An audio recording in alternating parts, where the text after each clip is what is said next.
Silicon city Bengaluru ದಿನದಿಂದ ದಿನಕ್ಕೆ ಬೆಳೀತಾ ಇರುವಂತಹ ನಗರ. ಇಲ್ಲಿ ಉದ್ಯೋಗವನ್ನು ಅರಸಿ ವಿದ್ಯಾಭ್ಯಾಸಕ್ಕೆ ಅಂಥೇಳಿ ರಾಜ್ಯ ಹೊರ ಜಿಲ್ಲೆಗಳಿಂದ ಜನ ತಂಡೋಪತಂಡವಾಗಿ ಬಂದು ಬದುಕನ್ನು ಕಟ್ಟಿಕೊಳ್ಳುವಂತಹ ಕೆಲಸವನ್ನು ಮಾಡ್ತಾ ಇದ್ದಾರೆ.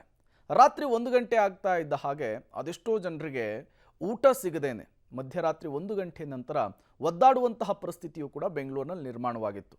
ಅಂಥವರನ್ನೇ ಟಾರ್ಗೆಟ್ ಮಾಡಿ ಈಗ ಹೋಟೆಲ್ ಅಸೋಸಿಯೇಷನ್ ಒಂದು ನಿರ್ಧಾರಕ್ಕೆ ಬಂದಿದೆ. ಏನದು ಆ ನಿರ್ಧಾರ? ಬನ್ನಿ ನೋಡ್ಕೊಂಡು ಬರೋಣ. ರಾಜಧಾನಿಯಲ್ಲಿ 24 ಗಂಟೆ ಹೋಟೆಲ್ ತೆರೆಯಲು ಅನುಮತಿಗಾಗಿ ಆಗ್ರಹ. ಬೆಂಗಳೂರು ಹೋಟೆಲ್ ಅಸೋಸಿಯೇಷನ್ನಿಂದ ಗೃಹ ಸಚಿವರ ಭೇಟಿ. 24/7 ಹೋಟೆಲ್ ಅನುಮತಿ ಬಗ್ಗೆ ಕ್ಯಾಬಿನೆಟ್ನಲ್ಲೂ ಚರ್ಚೆ. ಕರ್ನಾಟಕದಲ್ಲಿ ಕಾಂಗ್ರೆಸ್ ಸರ್ಕಾರ ಅಧಿಕಾರಕ್ಕೆ ಬಂದಾಗಲಿಂದ ಬೃಹತ್ ಬೆಂಗಳೂರು ಹೋಟೆಲ್ ಅಸೋಸಿಯೇಷನ್ ಅವರು ಸಾಲು ಬೇಡಿಕೆ ಇಟ್ಟಿದ್ದಾರೆ. ಅದರಲ್ಲಿ ಪ್ರಮುಖವಾಗಿ ಬೆಂಗಳೂರಿನಲ್ಲಿ 24 ಗಂಟೆ ಹೋಟೆಲ್ ತೆರೆಯೋಕೆ ಅನುಮತಿ ನೀಡಬೇಕು ಅನ್ನೋ ಮನವಿಯನ್ನ ಗೃಹ ಸಚಿವ ಡಾಕ್ಟರ್ ಜಿ ಪರಮೇಶ್ವರ್ ಅವರ ಮುಂದೆ ಹೋಟೆಲ್ ಅಸೋಸಿಯೇಷನ್ ಇಟ್ಟಿದೆ. ಗುಜರಾತ್, ಕೇರಳ, ಮಹಾರಾಷ್ಟ್ರ, ತಮಿಳುನಾಡು ಸೇರಿದಂತೆ ವಿವಿಧ ರಾಜ್ಯದಲ್ಲಿ ಈಗಾಗಲೇ ದಿನದ 24 ಗಂಟೆ ಕೂಡ ಹೋಟೆಲ್ ತೆರೆಯೋದಕ್ಕೆ ಅವಕಾಶ ಕಲ್ಪಿಸಲಾಗಿದೆ. ಅದರಂತೆ ನಮ್ಮ ರಾಜ್ಯದಲ್ಲಿ 24 ಗಂಟೆ ಹೋಟೆಲ್ ತೆರೆಯೋದಕ್ಕೆ ಗೃಹ ಇಲಾಖೆಯಿಂದ ಅನುಮತಿ ಸಿಗಬೇಕು ಅಂತ ಮನವಿ ಮಾಡಿದ್ದಾರೆ. ಬೆಂಗಳೂರು ಪೊಲೀಸ್ ಆಯುಕ್ತರ ಆದೇಶದಂತೆ ತಡರಾತ್ರಿ 1 ಗಂಟೆ ತನಕ ಬೆಂಗಳೂರಲ್ಲಿ ಹೋಟೆಲ್, ಬೇಕರಿ, ಸ್ವೀಟ್ ಸ್ಟಾಲ್ ಹಾಗೂ ಐಸ್ ಕ್ರೀಂ ಪಾರ್ಲರ್ ತೆರೆಯೋದಕ್ಕೆ ಅನುಮತಿ ಇದೆ. ಹೋಟೆಲ್ಗಳನ್ನು 24/7 ತೆರೆಯೋದಕ್ಕೆ ಆದೇಶ ಇದ್ರೂ ಪೊಲೀಸ್ ಇಲಾಖೆ ಅನುಮತಿ ಕೊಟ್ಟಿಲ್ಲ. ಹೀಗಾಗಿ ಅನುಮತಿ ಕೊಡಬೇಕು ಅಂತ ಮನವಿ ಮಾಡಿದ್ದೀವಿ. ಗೃಹ ಸಚಿವರಿಂದಲೂ ಸಕಾರಾತ್ಮಕ ಸ್ಪಂದನೆ ಬಂದಿದೆ ಅಂತಾರೆ ಹೋಟೆಲ್ ಅಸೋಸಿಯೇಷನ್ ಅವರು. ನಮ್ಮದು ಗಾರ್ಡನ್ ಸಿಟಿಯಾಗಿ ಉಳಿಬೇಕಾದ್ರೆ ಹೋಟೆಲ್ಗಳು ಇರಲೇಬೇಕು. ರಾತ್ರಿ ಹೊತ್ತಿಗೆ ಇವತ್ತು ಬೀದಿಯಲ್ಲಿರುವಂಥ ಹೋಟೆಲ್ನಲ್ಲಿ ತಿಂಡಿ ಸಿಗ್ತಾ ಇದೆ, ಆದರೆ ಅವರಿಗೆ ಕುಡಿಯುವಂಥ ನೀರಿಗೆ ಅಥವಾ ವಾಶ್ರೂಮಿಗೆ ಭಾಳ ತೊಂದರೆ ಆಗ್ತದೆ. ಅದಲ್ಲದೆ ಟೂರಿಸಂ ಇಂಪ್ರೂವ್ ಆಗಬೇಕಾದ್ರೆ ವಿ ಶುಡ್ ಹ್ಯಾವ್ 24/7. ಹೋಮ್ ಮಿನಿಸ್ಟರನ್ನು ಭೇಟಿಯಾಗಿದ್ದೇವೆ, ಖಂಡಿತ ಇದರ ಬಗ್ಗೆ ಗಮನ ಹರಿಸ್ತೀವಿ. ಕ್ಯಾಬಿನೆಟ್ ಮೀಟಿಂಗಲ್ಲಿ ಇದರ ಬಗ್ಗೆ ಮಾತುಕತೆ ಆಗಿದೆ.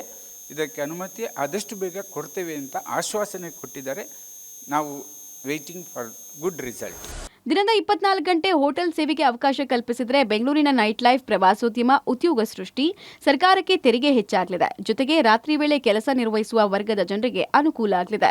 ಪ್ರಮುಖವಾಗಿ ಕುಡಿಯೋ ನೀರು, ಶೌಚಾಲಯಗಳ ವ್ಯವಸ್ಥೆ ಆಗಲಿದೆ ಅನ್ನೋ ವಾದವನ್ನ ಕೂಡ ಹೋಟೆಲ್ ಮಾಲೀಕರ ಸಂಘ ಮುಂದಿಟ್ಟಿದೆ. ಸುಮಾರು 10 ತಿಂಗಳಿಂದ ಇದರ ಬಗ್ಗೆ ನಮ್ಮ ಬೇಡಿಕೆಗಳನ್ನು ಇಡ್ತಾ ಇದ್ದೇವೆ.